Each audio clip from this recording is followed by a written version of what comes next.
तो हम लोगों ने वर्षा वितरण और उसको प्रभावित करने वाले कारकों पर चर्चा की। अब इन सभी को अगर हम लोग कॉन्टिनेंट के मैप पर देख लें तो और बातें बन जाती है। तो वर्षा वितरण और उनसे संबंधित कारक सभी नहीं, जैसा कि उस सब पर बना होता है, तो मोस्टली एक और छोटी सी बात होती है कि वर्षा वितरण को हम किन रेखाओं के द्वारा प्रस्तुत करते हैं। तो बहुत छोटा सा फैक्टर है जिसे हम आइसो हाइट कहते हैं। क्या कहते हैं?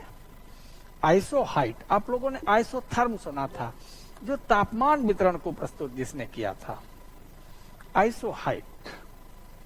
अगर हिंदी इसकी करें तो हिंदी जल्दी से पेपर पर लिखी नहीं जाती, क्योंकि अर्थ ही पता लग जाता है। समवर्षा रेखा।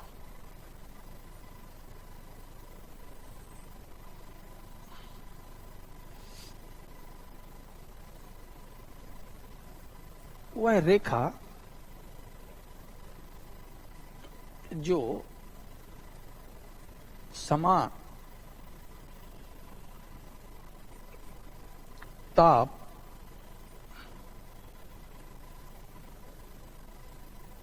बिंदुओं को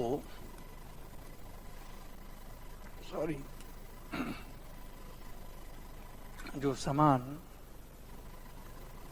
वर्षा बिंदुओं को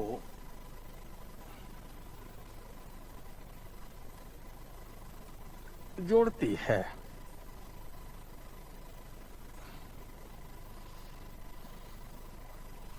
The line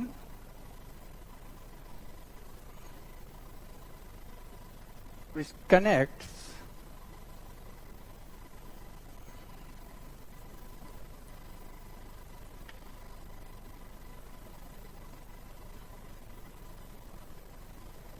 the points of equal rainfall, यानी वह रेखा उन स्थानों या बिंदुओं से गुजरती है जहां पर समान वर्षा होती है। मान लो हमने कहा कि हम इंडिया का मैप बनाया, ये पाकिस्तान को दे देते हैं, इतना सरक्रीक से बांट लेते हैं, और ये यहाँ थार, अब मैकमोहन रेड क्लिफ लाइन से बांट लेते हैं भारत और पाकिस्तान को। यहां पहुंच गए तो जे&के यूनियन टेरी, थोड़ा सा पंजाब, ये पीओके का हिस्सा जिसे हम लोग अपना लद्दाख यूनियन टेरिटरी का हिस्सा मानते हैं, हिमाचल, उत्तराखंड, नेपाल बॉर्डर, नेपाल सिक्किम, सिक्किम भूटान, भूटान के दूसरे बॉर्डर, अरुणाचल, ये नागालैंड, मणिपुर,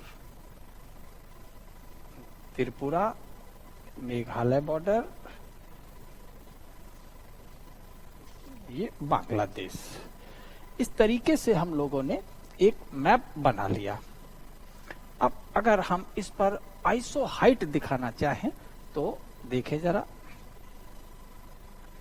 रेड लाइन से खींचें तो ये जो एरिया हमने ऐसे यहां घेरा, ये बहुत अधिक वर्षा प्राप्त करने वाला ये क्षेत्र है। यहां पर वर्षा 300 सेंटीमीटर लाइन को हम शो कर रहे हैं, यानी यहां जो रेनफॉल है वो 300 सेंटीमीटर से ज्यादा है। ऐसे ही अगर हम यहां पर लाइन शो कर देते हैं, ये इसको हमने शो किया तो ये 200 सेंटीमीटर वर्षा का समान बिंदुओं को जोड़ने वाली रेखा हो गई। अब हमने इसको लिया यहां से ऐसे,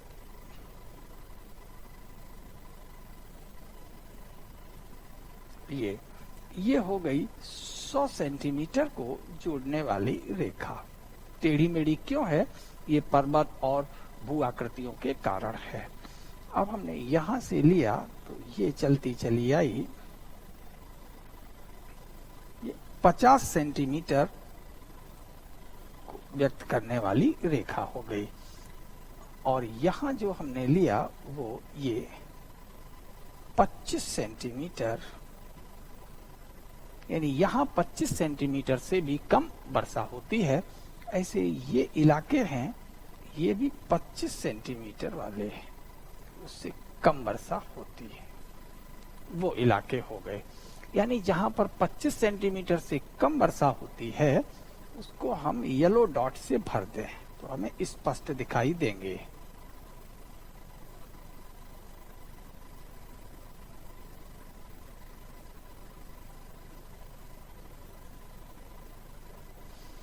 ये इलाके हो गए 25 सेंटीमीटर से कम, और जिसमें थोड़ी अत्यल्प वर्षा है लेकिन घास और झाड़ियां हमें मिलती हैं, वो हम ये ब्लू डॉट से दिखा दे रहे हैं। ये 25 सेंटीमीटर से ज्यादा है लेकिन 50 सेंटीमीटर से कम है। आप लोग समझ गए होंगे ये भारत का सेमी एरिड एरिया है, अर्ध शुष्क क्षेत्र है। इसके अलावा अब हम 50 और 100 सेंटीमीटर को हम ग्रीन डॉट से ले लेंगे। ग्रीन डॉट लिया हमने ऐसे, तो यहां पर वनस्पतियां कई महीनों के लिए तो हरी भरी रहती हैं और कुछ महीने इनकी सारी पत्तियां गिर जाती हैं तो पर्णपाती भी हैं। तो पर्णपतन को दिखाने के लिए हमने ग्रीन और येलो यहाँ पर मिक्स कर दिया। अब आपको स्पष्ट दिख जाएंगे,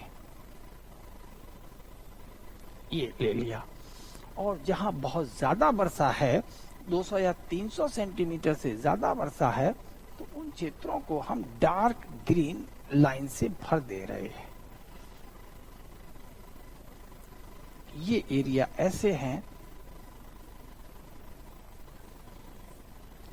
जहां पर वर्षा 200 सेंटीमीटर से ज्यादा है। ये भारत के ऐसे क्षेत्र हो गए और स्पष्ट दिख रहा होगा। अब हम केवल ग्रीन डॉट ले लें और उससे भरकर दिखाने लगें तो जो ये जो एरिया है भारत का, ये 200 से कम है लेकिन 100 से ज्यादा है।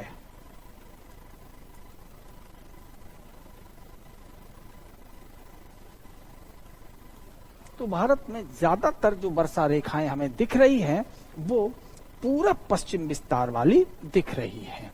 यानी इन क्षेत्रों में अगर हम मेंशन करना चाहें तो जो एरिया हमने लिया है कलर से, तो ये जो डार्क ग्रीन कलर है, इस तरह से लाइन है, ये वो एरिया है जहां पर रेनफॉल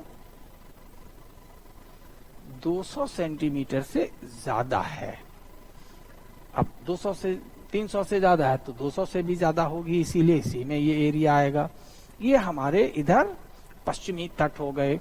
और यहां अगर हम कह दें तो ये अंडमान निकोबार हो गए। ये एरिया भी हमारे इन्हीं वर्षा क्षेत्रों में आते हैं। ये इतना एरिया भारत का ऐसा है जहां वर्षा मान बहुत ज्यादा है। दूसरा जो हमने कलर यहां पर लिया है वो है थोड़ा लाइट ग्रीन कलर, और यहां जो वर्षा मान है वो 100 से 200 सेंटीमीटर लिया है। फिर हमने ग्रीन और येलो को मिक्स करके लिया है। ग्रीन और येलो कलर को मिक्स कर दिया है और ये जो वर्षा मान है वो 50 से 100 सेंटीमीटर के बीच है। फिर हमने ब्लू डॉट ले लिए हैं। ये जो एरिया है ये 25 से 50 सेंटीमीटर का है, और जो पूरी तरह येलो डॉट लिए हैं वो हमारे डेजर्ट एरिया है, क्योंकि यहाँ वर्षामान 25 सेंटीमीटर से भी कम है। ये स्थिति हमने यहाँ भारत के लिए दिखाई है। तो ये जो रेड लाइंस हैं, वो रेड लाइन वस्तुतः क्या है, आइसो हाइट्स है। तो it is the 300 centimetre iso height, ISO HYET। तो समवर्षा रेखाएं, तो समवर्षा रेखाएं उन बिंदुओं को जोड़ती हैं जिन पर समान वर्षा होती है, और ये भारत की वर्षा पेटियां हैं। यानी एक तरीके से अगर हम लोग कहें, जहां डार्क ग्रीन है, यहां पर भारत के मानसूनी वर्षा बन पाए जाते हैं। ये मानसूनी, क्योंकि यहाँ वर्षा किससे होती है, मानसूनी पवनों से। ज्यादा वर्षा है तो ज्यादा वर्षा की वनस्पतियों को हम वर्षा वन कहते हैं, तो इन्हें हम मानसून रेन फॉरेस्ट कहेंगे।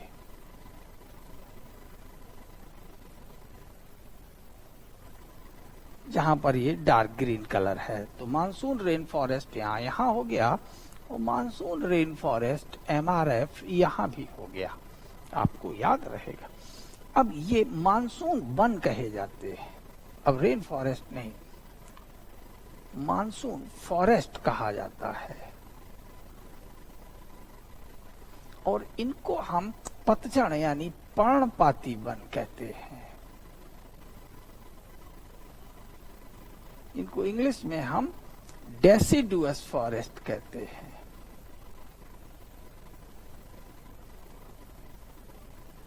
ये डेसिडुअस फॉरेस्ट हैं, और ये भारत की घास भूमियां यानी कि ग्रास लैंड है,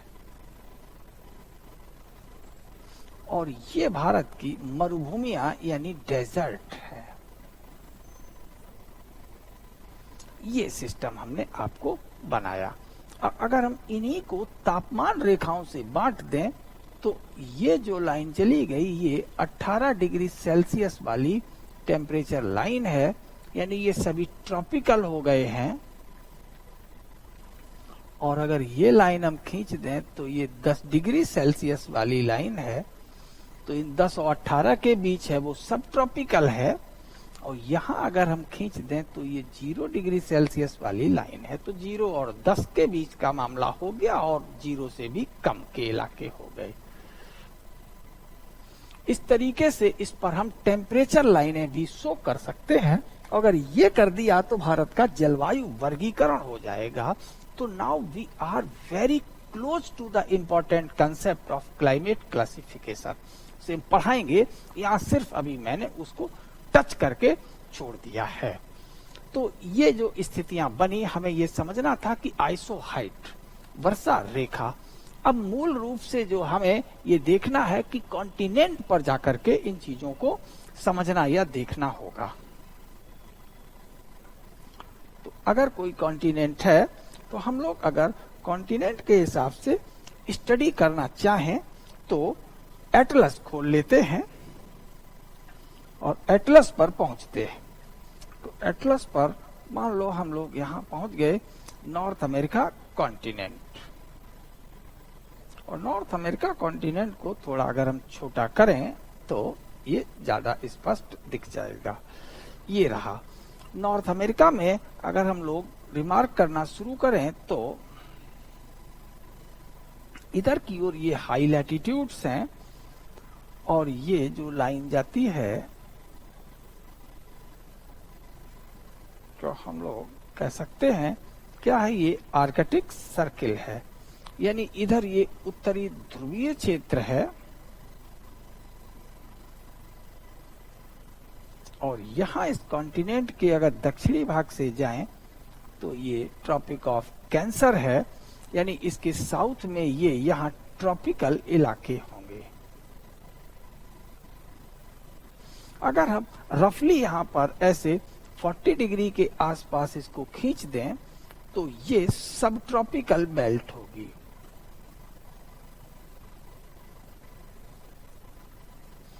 और ये एक तरीके से सब पोलर बेल्ट होगी। और जो यहां से 66.5 क्रॉस हो गया तो ये नॉर्थ पोलर यानी पोलर बेल्ट होगी। अब आपको स्पष्ट हो गया होगा। तो अब हम लोग जरा रीजन्स को देखें और समझें। इसको थोड़ा हमने अब 100% पर ले आए ताकि अब विजिबिलिटी बढ़ जाए। तो हम लोग जानते हैं ये सब ट्रॉपिकल है, तो इसकी ओर से इधर से जो चलती है वो आपकी ट्रेड विंड्स चलेंगी, और ये ट्रेड विंड्स इन क्षेत्रों में उच्च भूमियों पर जो तटों पर हैं इन सब पर चढ़ते हुए डार्क कलर हमें दिख रहा है, खूब वर्षा कराएंगे। यानी इन सभी क्षेत्रों में जहां जहां इनका ट्रेड विंड का ये प्रभाव है, ये सब पूरी बेल्ट अगर हम यहाँ ग्रीन से ले लें तो और स्पष्ट दिख जाएगा। ये सभी वन और वर्षा वन के क्षेत्र होंगे। लेकिन ये कौन सा भाग है? ये महाद्वीप का पूर्वी भाग है। लेकिन जैसे ही हम इससे इधर पश्चिम की ओर आते हैं, ये महाद्वीप का पश्चिमी तट है, तो तय है कि अब हमें यहाँ डेजर्ट दिखने लगेंगे। तो थोड़ा जूम कर दें तो आपको ये चीज और स्पष्ट हो जाएगी। जरा देखो, ये सब ट्रॉपिकल और ट्रॉपिकल का एरिया है। तो अब हमें यहाँ पर ये येलो कलर से घेर दें तो ये सोनोरन डेजर्ट दिख रहा है। हम लोगों ने कहा था कि महाद्वीप के पूर्वी भाग में हमें वन दिखाई देते हैं, ग्रीनिश कलर दिखा रहे हैं। लेकिन जब यहाँ बारिश ज्यादा हो जाती है सियरा माड्रे वगैरह पर चढ़ते हुए, तो इधर की हवा सूखी होती जाती है। तो फिर यहाँ पश्चिम में हमें तट पर क्या मिल गया है? सोनोरन डेजर्ट मिल गया है। और बड़ा करके देख लीजिए ये। और इधर पूर्व में जो हमें मिल रहे हैं वो फॉरेस्ट मिल रहे हैं, और पश्चिम में हमें यहाँ पर डेजर्ट मिल रहे हैं। ये किसका कंसेप्ट हो गया? ये ट्रेड विंड की डायरेक्शन है। तो ट्रेड विंड इस तरह से जब सी से लैंड की ओर आए तो वर्षा कराया, लेकिन जब लैंड से ये लैंड चले या लैंड टू सी चले तो फिर इन्होंने वर्षा बहुत कम कराई। यही कारण है कि यहाँ पर अब हमें डेजर्ट दिखाई देते हैं, ये शुष्क भूमियां होती हैं, because of the factor wind direction. यही हम लोगों ने लिखा भी था और उसे एटलस पर देख लिया। अब अगर हम लोग यहीं से थोड़ा 40 डिग्री को पार कर जाएं तो अब साम्राज्य किसका शुरू हो जाता है? ये पछुआ पवनों का साम्राज्य शुरू हो जाएगा। और जब पछुआ पवनें चलेंगी तो फिर इनकी डायरेक्शन ये होगी,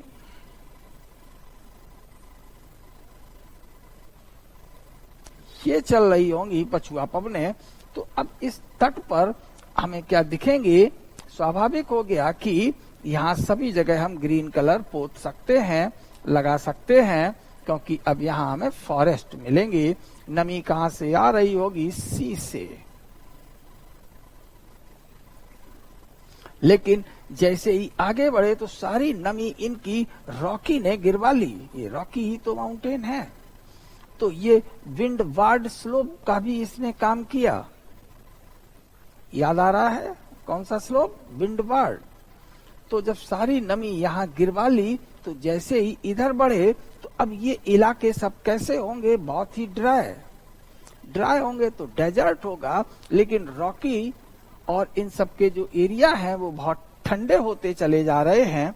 इधर जितना हम उत्तरी ध्रुव की ओर बढ़ रहे हैं, इधर पोल होगा, नॉर्थ पोल ऊपर की ओर होगा, तो ये बहुत ठंडा इलाका हो जाएगा।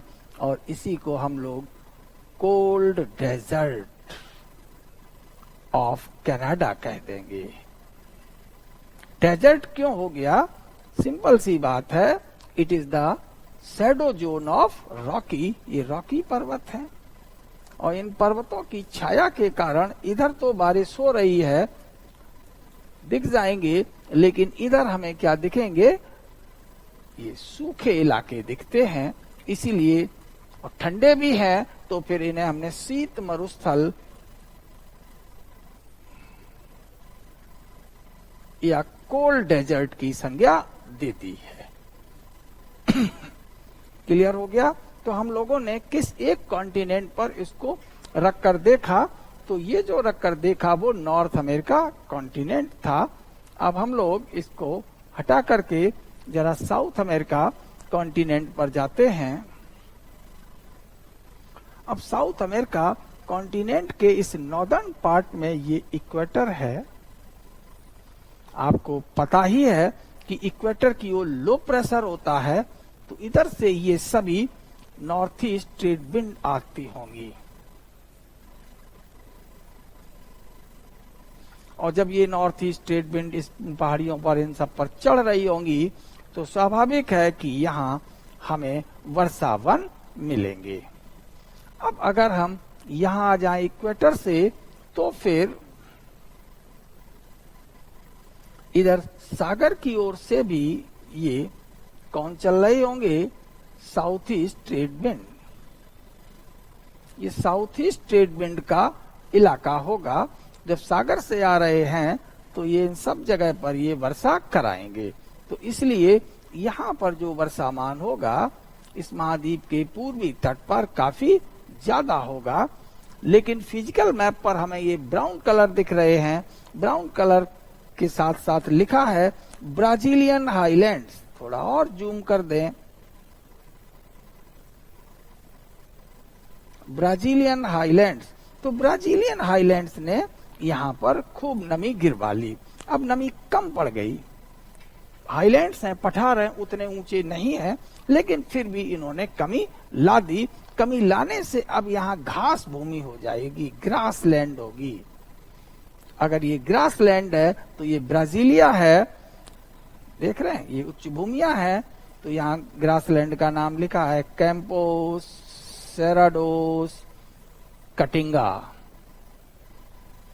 यानी एक और विंडवार्ड स्लोप पर हमें वन, तो फिर लीवार्ड स्लोप पर ग्रासलैंड्स दिखते हैं। तो जितने कंसेप्ट वहां पढ़े हैं, इन सबको हम लोग एटलस पर आसानी से देख सकते हैं, समझ सकते हैं। शर्त ये है कि ब्राउन कलर है कि ग्रीनिश कलर है। तो यहाँ जो फिजिकल मैप पर ब्राउन कलर है वो हाईलैंड्स या माउंटेन होते हैं, बता चुके हैं आपको। तो जिधर से पवन चढ़ती है, तो पूरब की ओर से जब ये हवाएं आई ईस्ट की ओर से, तो इस स्लोप पर अच्छी बारिश हो गई। हमने ग्रीन कलर फैला दिया, बारिश और वर्षा को शो कर रहे हैं। लेकिन अब यहाँ पर बारिश कम हो गई, तो ग्रीन और येलो मिक्स कर दिया, तो ग्रासलैंड का क्षेत्र हो गया। क्लियर? ये अपने समझने के लिए है। और इसी घास भूमि को हम लोग कैंपोस क्षेत्र कहते हैं। स्पष्ट हुआ? तो ये हम लोग किस एरिया को देख रहे थे? वस्तुतः ये जो एरिया है वो सब ट्रेड विंड्स का है, ऐसे चलती है। यही ट्रेड विंड यहाँ अब वर्षा थोड़ी कम करती चली जाएंगी, तट से जितनी दूर होंगी, तो फिर ग्रांचा को हमें फिर घास भूमि मिल गई, ये भी ग्रासलैंड मिल गई। बताए थे महाद्वीप, घास भूमियों का महाद्वीप दक्षिण अमेरिका। अब बोलिवियन प्लेट्यू पर ये चढ़ती हुई जो कुछ वर्षा करानी थी घास भूमि में करा चुकी, लेकिन जब ये इधर उतरी होंगी ये पवने, तो बहुत ही ये ऊपर चढ़ करके नीचे उतरी होंगी।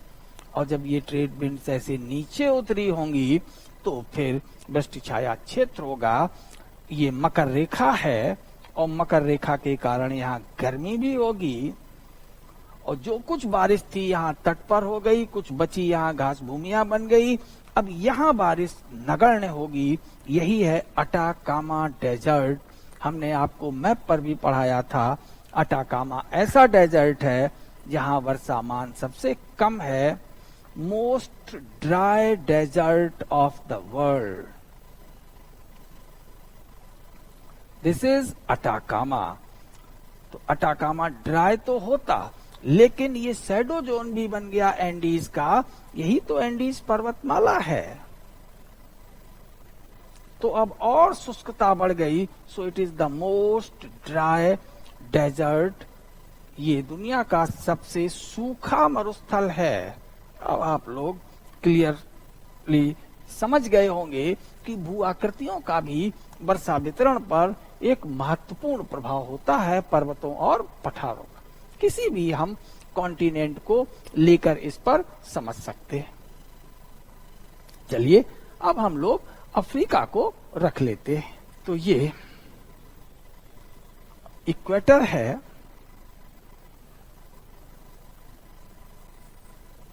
अब अगर इधर से आएगी तो ज्यादातर जो ट्रेड विंड्स आ रही है इक्वेटर की ओर से, वो इक्वेटर की ओर आ रही है, सब ट्रॉपिकल की ओर से, वो स्थल पर है। कुछ इन्हें नमी मिल जाती है, यहाँ नमी ज्यादा मिल जाती है, तो जहां जहां नमी मिल रही है वहां पर ये वर्षा, और वर्षा के कारण यहाँ फॉरेस्ट होंगे। लेकिन तट से दूरी जैसे जैसे बढ़ेगी, अब डेजर्ट, सेमी एरिड इलाका जैसे दारफर, एयर प्लेट्यू और इधर इन सभी क्षेत्रों में यहाँ नमी बहुत कम मिली थी, सकरा सा सागर था तो यहाँ बरस गया। अब ये सभी हमें डेजर्ट ट्रेड विंड के मार्ग में मिलते चले जाएंगे। यही दुनिया का सबसे बड़ा मरुस्थल है, जिसे हम सहारा कहते हैं। और अगर यही रेड सी खूब चौड़ा हो जाए तो ये यहाँ पर घास भूमियां, पतझड़ वन यहाँ घास भूमियां और डेजर्ट यहाँ पश्चिम की ओर सिकुड़ जाएगा। तो अभी तो ऐसा क्वेश्चन नहीं है, लेकिन आगे कहा जा सकता है क्योंकि हमने आपको बताया है कि ये जो अरेबियन प्लेट है ये इधर जा रही है, और जितना दूर जाएगी ये अरेबियन प्लेट, लाल सागर उतना चौड़ा होगा, और जितना चौड़ा होगा उतनी ही यहाँ पर व्यापारिक पवनें ज्यादा समय के लिए रेड सी को पार करेंगी और उतनी ज्यादा सैचुरेट होंगी, और अफ्रीका में जो ग्रीननेस होगी वो बढ़ती चली जाएगी। ग्रीन कलर इस सब में, इजिप्ट में, सूडान में, और यहाँ की मरुभूमियां धीरे धीरे घास भूमियां, और फिर और वर्षा बढ़ गई तो पतझड़ वन, और फिर और वर्षा बढ़ गई तो फिर किसमें, वनों में बदल जाएंगी। तो इस तरीके के यहाँ के ड्राई सरफेस पर भी कभी 1,00,000-2 लाख वर्ष बाद यहाँ घने वन हो सकते हैं, और वो हमारे बायोटिक सक्सेशन, जीवीय अनुक्रमण का एक बहुत बढ़िया एग्जाम्पल होगा, जो कि हिस्ट्री में रिकॉर्ड हो सकता है, क्योंकि मानव अब इन सब चीजों का अवलोकन करते हुए रिकॉर्ड भी करता जा रहा है। तो बहुत सारी इंटरेस्टिंग चीजें भी रहती हैं। ज्योग्राफी के ज्ञान के आधार पर हम भविष्य में भी भू आकृतिक, जलवायु परिवर्तन इत्यादि की व्याख्या करने में समर्थ हो जाते हैं।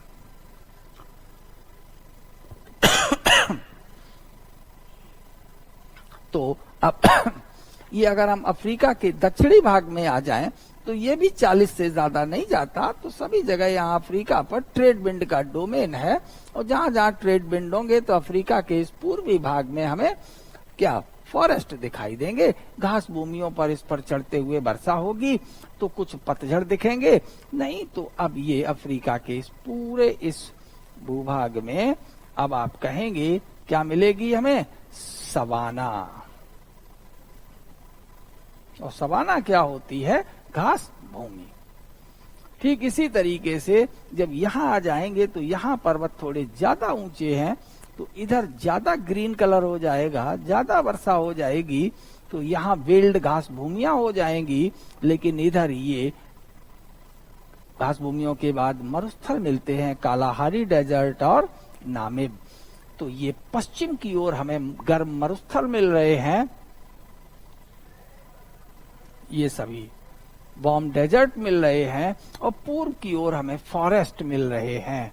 It is because of the domain area of the trade wind. ये ट्रेड विंड का इलाका है, और जबकि वहीं वेस्टर्लीज का डोमेन एरिया हमने जब उत्तरी अमेरिका महाद्वीप के उत्तरी भाग में देखा तो कनाडा के पश्चिमी तट पर हमें फॉरेस्ट मिले, और रॉकी तुरंत पार करते ही रेन शैडो जोन में हमें क्या दिखाई पड़ी, घास भूमि और कोल्ड डेजर्ट मिले। ये इतना बढ़िया कंसेप्ट है कि हमें विश्व में वनस्पति वितरण की भी समझ हो जाती है, ताकि जब हम प्राकृतिक वनस्पतियों को पढ़ेंगे तो हम बड़ी सहजता से इनको समझ जाएंगे। और in the beginning I have emphasized on you that if we know the rainfall pattern we can guess about the vegetation and on the basis of the vegetation and rainfall we can guess about the other natural resources. वर्षा हमने शुरू से ही आपसे कहा है कि वर्षा और वितरण, पवन पेटियों, इनको अगर हम जोड़ने लगे, अर्थ निकालने लगे, तो हम संसाधन, प्राकृतिक संसाधनों की ओर पहुंच जाएंगे। और इस समय जो हम लोगों के ISPCS में क्वेश्चन पूछने का ट्रेंड है, वो प्राकृतिक संसाधन, दोहन, संरक्षण, इन सब की नीतियों की बात होती है। तो उन्हें भी हम कंफर्टेबली पढ़ सकते हैं, क्वेश्चन कर सकते हैं, समझ सकते हैं। इसलिए ये ज्योग्राफी का वो एरिया है जिसे हमें बड़े ध्यान से पढ़ना है, एक एक चीज को मैथ की तरह समझना है। अब इसका क्या प्रभाव होगा, क्लियर? तो अब हम लोग इन सब पार्ट को देख रहे थे। इसीलिए महाद्वीपों के पश्चिमी तट पर गर्म मरुस्थल, और अगर हम महाद्वीपों के पूर्वी तट पर चले जाते हैं, तो अगर हम यूरेशिया का मैप देख लें तो और ज्यादा बढ़िया हो जाएगा, क्योंकि एशिया और यूरोप एक साथ बड़े क्षेत्र के रूप में जुड़े हुए होंगे। तो अगर हम यहाँ लैटिट्यूड पहचानने की कोशिश करें तो ये रहा 30 डिग्री, और ये इधर इन्होंने बना दिया है 60 डिग्री। तो बीच में अगर हम कोई लाइन खींच दें तो लगभग हमें 40 डिग्री का ये लैटिट्यूड मिल जाएगा, नॉर्थ लैटिट्यूड। यहाँ जो डोमेन एरिया होगा वो इसके साथ अगर हम चले जाएं तो ये आ गया। तो अब यहाँ से ये पछुआ हवाएं चल रही होंगी, तो जब वेस्टर्लीज इधर से सागर की ओर से आएगी तो यूरोप के इन सभी भागों में जहां जहां नमी मिलती जाएगी, ये हमें वन दिखाई देंगे। इधर आएंगे तो अब वर्षामान कम हो जाएगी, तो फिर ये घास भूमियां, ग्रास लैंड्स होंगी। और इधर आ गए तो अब ये साइबेरिया का ये कोल्ड डेजर्ट है, यानी पश्चिम में हमें क्या दिखे, फॉरेस्ट। तो यहाँ पूर्व में क्या मिले, डेजर्ट।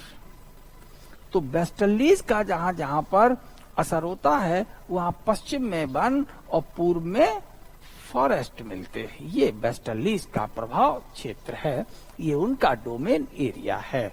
आप लोग बड़ा करके भी देख लें। तो ये मोटी मोटी लाइनें किसकी हैं, वेस्टर्लीज की हैं। और इधर सागर से ब्लू वाटर यहाँ पर वर्षा कराने में सक्षम है।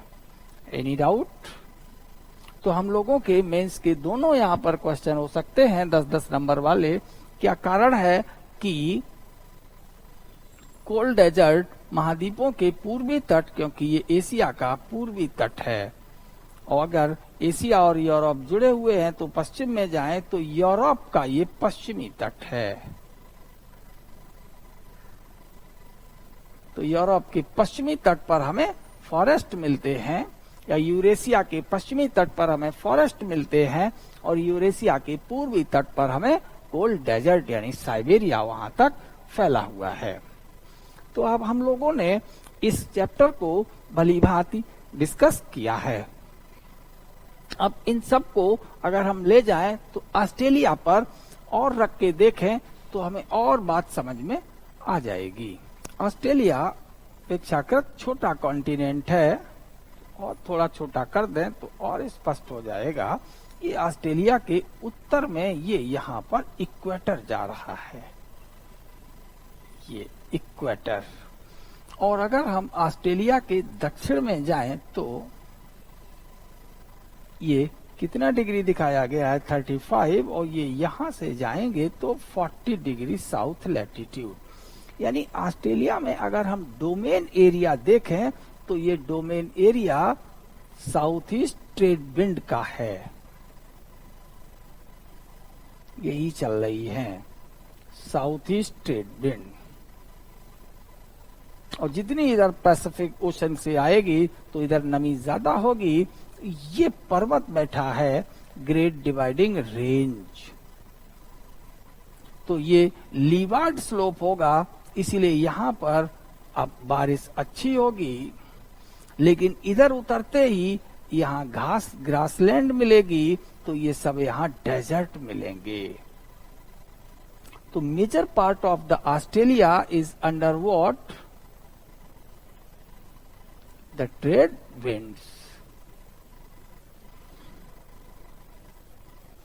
यही है। अब हम लोग एक तरफ से देखें तो ये पर्पल कलर से जो लाइनें यहाँ शो की हैं ये ट्रेड विंड्स हैं south east. Black colour great dividing range को दिखा रहा है। अब इस पर चढ़ते हुए यहाँ खूब बारिश होगी तो यहाँ हमें वनस्पतियां दिखेंगी, लेकिन उतरते ही बारिश घट जाएगी तो फिर ग्रासलैंड मिल जाती है। यही डार्लिंग नदी का मैदान है जिसे हम डाउन्स ग्रासलैंड कहते हैं। कौन से? डाउन्स कहते हैं। और जब ये ग्रासलैंड का एरिया खत्म होगा, अब ये सभी डेजर्ट शुरू हो जाएंगे। यानी कि ये जब सी टू लैंड है, सागर से स्थल की ओर प्रवाह है तो फॉरेस्ट है, लैंड टू लैंड है तो क्या स्थिति है? यहाँ पर ग्रासलैंड्स हैं, या फिर जब लैंड टू सी है तो ये साहब यहाँ डेजर्ट है। बहुत सिंपल सा कंसेप्ट है। तो आज हम लोगों ने बहुत सारी चीजें पढ़ी, समझी, and these all are highly important and they will help us in the distribution of the forest and to assume the concept, the climate and climate types. अगर देखा जाए तो दुनिया में अभी तक जो हम लोगों ने जितना अभी डिस्कस किया है वो डिस्कशन हुआ है कितना कि पूरे ग्लोब को हम तापमान पेटियों में और ग्लोब को हम आर्द्रता पेटियों में बांट सकते हैं। तो लिख लें, भूमंडल की आर्द्रता और ताप पेटियों का संजाल, नेटवर्क, अगर हम इसे पढ़ना चाहें तो और बेहतर समझ में आएगा।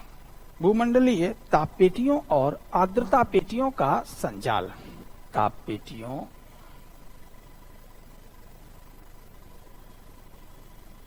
तथा आर्द्रता पेटियों का संजाल। अगर हम ये जाल यानी network, the network of global thermal belt and humidity belt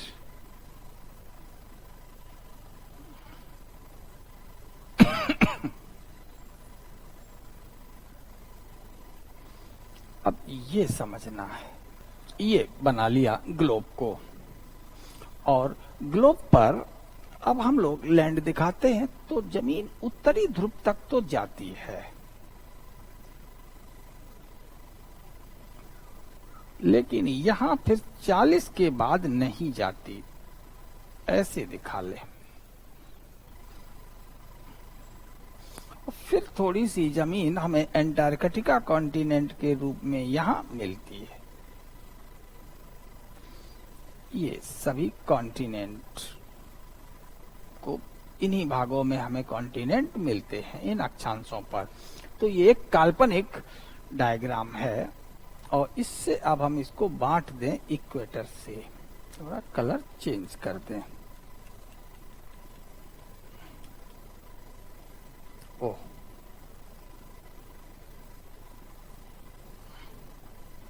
चलो, ये बन गया। तो हमने यहाँ पर कलर इक्वेटर को दिखाने के लिए ये ले लिया। ये 0 डिग्री लैटिट्यूड है, जिसे आप लोग इक्वेटर कहते हैं। ये 23.5 डिग्री ले लिया, और ये 40 डिग्री ले लिया नॉर्थ में, और ये 66 डिग्री नॉर्थ, 66.5 डिग्री नॉर्थ ले लिया। ऐसे ही ये यहाँ पर ट्रॉपिक ऑफ कैप्रिकॉर्न ले लिया 23.5 डिग्री साउथ, और ये यहाँ पर 40 डिग्री साउथ ले लिया, और ये यहाँ पर 66.5 डिग्री साउथ ले लिया।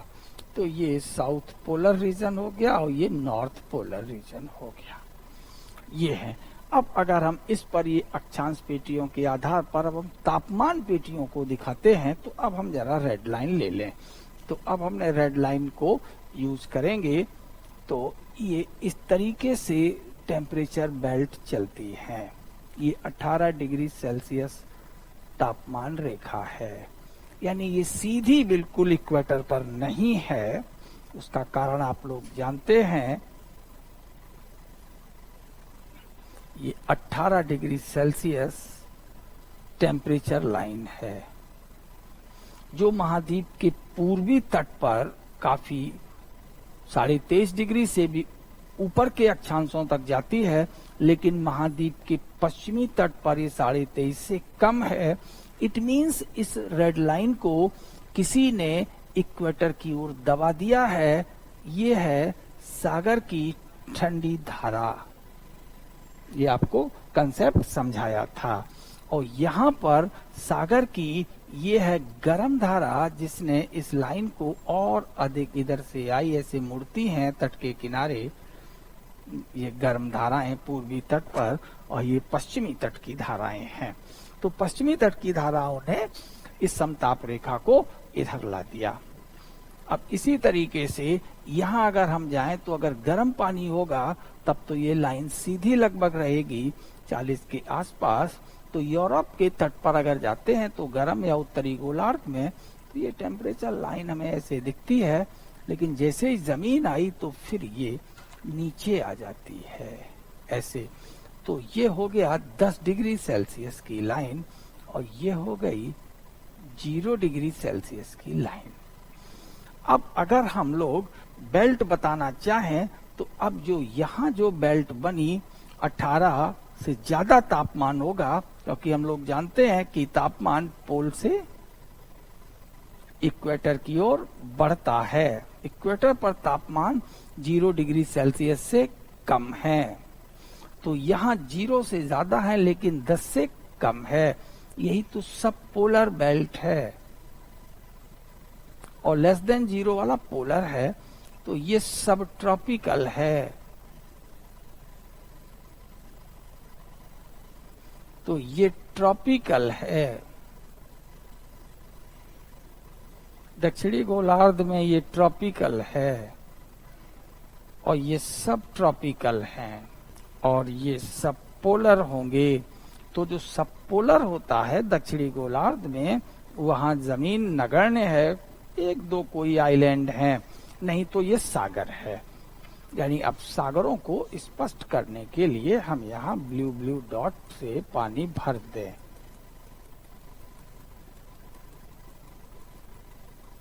ये इस तरीके से एक मॉडल सा हमने बनाया है। इतना बढ़िया कोई कॉन्टिनेंट होता नहीं है। ये हमने ताप पेटियां बना ली। अब बात आती है आर्द्रता पेटियों की। तो आर्द्रता पेटियों में जब इधर से ट्रेड विंड आएगी, तो यहाँ ट्रेड विंड दिखा दें, एंटर करते हुए सब ट्रॉपिकल से इधर ट्रॉपिकल में एंटर करते हुए ये ट्रेड विंड्स हैं। तो यहाँ ट्रेड विंड्स लैंड से सागर की ओर जाते हुए ये है स्थिति। तो और यहाँ अगर हम अब दिखा दें किसको, वेस्टर्लीज को, ये जाती हुए ये वेस्टर्लीज और ये वेस्टर्लीज इधर बाहर निकलते हुए, तो अब इनके असर हमें सीधे दिखाई देंगे। तो अगर हम जाल बनाएंगे तो कहेंगे 200 सेंटीमीटर वर्षा रेखा का क्षेत्र या वन क्षेत्र यहाँ मिलेगा। अब उससे 100 वाला मिलेगा, 50 वाला मिलेगा। लेकिन ये 18 डिग्री सेल्सियस से ज्यादा की लाइन है, तो यहाँ भी हमें फॉरेस्ट मिलेंगे 0 से 10 डिग्री तक। लेकिन जैसे ही हम यहाँ आए तो ये तो क्षेत्र मिलेगा, ये मिलेंगे। और अब यहाँ हमें घास भूमियां मिलती हैं, ग्रास लैंड, और यहाँ हमें डेजर्ट मिलते हैं। ऐसे ही यहाँ डेजर्ट होगा, तो इनके इधर की ओर घास भूमियां होंगी, और यहाँ अब ये फॉरेस्ट होंगे। तो ट्रॉपिकल, सब ट्रॉपिकल। अब यहाँ चले जाएंगे तो अब यहाँ क्या मिलेंगे? फॉरेस्ट। और यहाँ क्या मिलेंगे? Cold desert. ऐसे इस फार्मूला मॉडल का भी हम लोग उपयोग कर सकते हैं। तो अब यहाँ क्रमशः जो बेल्ट हो जाएंगी, वेट, ह्यूमिड, सब ह्यूमिड, ऐसे यहाँ हो जाएंगी वही ह्यूमिड, सब ह्यूमिड, सेमी एरिड और एरिड हो जाएंगी। इस तरीके से हम लोग जलवायु दशाओं को भी समझ पाएंगे। चलिए, तो हम लोगों का जो अब नेक्स्ट टॉपिक होगा जिस पर डिस्कस करना होगा, तो वो जो टॉपिक है वो है जलवायु एवं उसके प्रकार। ये अब हम लोग सहजता से समझ सकते हैं। Climate and it's type.